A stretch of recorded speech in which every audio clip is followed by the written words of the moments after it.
და საქმით განარწყინებს კიდე ადამიანებს. აკეთებული საქმე უნდა გამოჩნდეს.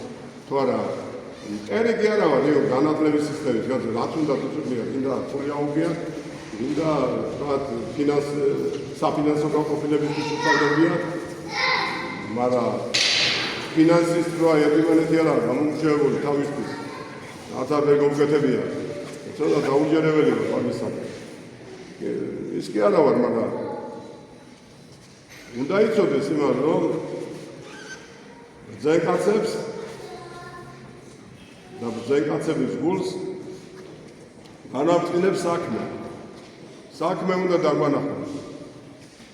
როცა დავინახავ ჩვენი ერი გამრავლდა და მრავლდება და კარგ გზაზეა ათეისტურ სამყაროში ერთი ქართველი კაცი იყო, რომელიც ძალიან უვლიდა თავის ერს, აქ ქვეყანას.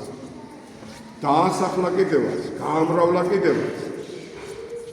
და ერთი იყო, რომ ხმამაღლა ღმერთს ვერ აღიარებდა.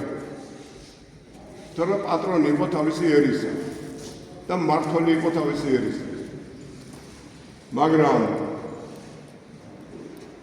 როცა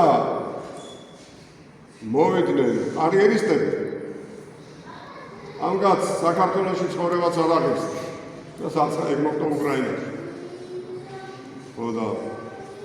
მაგრამ ხალხი იმახსოვრებს ასეთ ადამიანებს. ერის კაცი იყო, უბრალო კაცი. ის არ იყო სასულიერო მოღვაწე, მაგრამ ერის კაცი იყო. ასეთი